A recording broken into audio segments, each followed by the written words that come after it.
we want to speak about our emotional relationship with our old partners? Is that a no-no? Right. Well, I'm kind of like 50-50 on this. I think everything that we've been through, all our experiences have kind of brought us to where we are today and made who we are. So we want to talk about them. We want to share parts of it. And so I've got no problem talking about my experiences and what I've learned and how I've moved on from it. I think it starts kind of like moving into not so sure territory when you're trying to work out your emotional baggage from your last partner. And a current relationship is not the platform for that.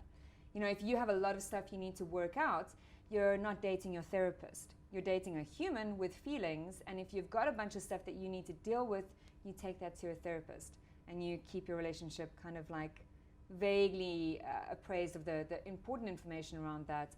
Actually, I mean, you shouldn't really be in a relationship if all you can talk about and think about is the emotional baggage. It might be really hard for someone to say, I'm actually not going to speak to you about how I'm feeling about my past relationship. Right. What if you find yourself in a relationship and then you didn't realize you had all this baggage, and then suddenly you're in a threesome? Yes. Yeah. Weird. I think it's worthwhile at that point then to kind of put the brakes on, because you'll know fairly quickly like how much of a role your ex is playing in your current relationship. Regardless of whether they're actually physically there or you're thinking about them a lot, you're still trying to process a lot of stuff. And I think there's also the fact that there are some people who have gone through very abusive relationships, and they've kind of had to heal a lot of that, and then they find themselves in a good, healthy relationship with someone that can help them with that. And so I think there's definitely a range in which it is okay to talk about and work through. But the moment you start feeling like you have a third person in the relationship, when that person becomes the focus of your conversations all the time, it's time to get some help. Yeah. What are some of the warning signs that your ex may still be involved in your relationship or the way you think when it comes to both sex and emotions? I don't know if you have, but I've never like called someone's name out during sex, like an ex's the wrong name. I've never done that. I know people who have done that.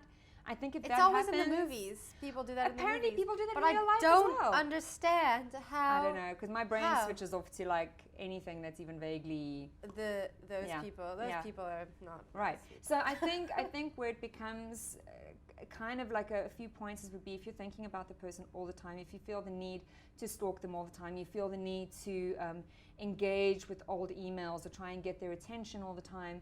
If you're thinking about your ex more than you are about your current partner, if you're trying to set up reasons to see your ex as opposed to taking all that energy into your new relationship, you shouldn't be in a new relationship. You should be ending your old relationship because it is not over. Now that said, is it okay to think about your old partner sometimes? Yeah, sure. I mean, I think it's very interesting to kind of like follow up and see what they're doing. I mean, I don't know if it's okay, but I know that I do it occasionally.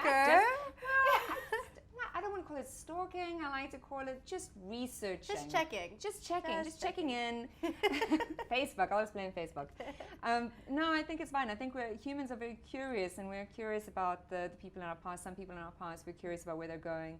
I think there's just definitely a limit as to how much of your time they're consuming, and so I wouldn't feel weird. I wouldn't feel challenged or defensive if a partner was like going to go check a Twitter stream or Facebook page. It was like if they were doing it every day, consistently, all the time. Sending messages. Liking photos, trying to get in touch. Hey, no. Dorothy, for anyone who wants any sex and relationship advice, how can they find you? They can get me on Twitter at DorothyBlack or thedotspot.net.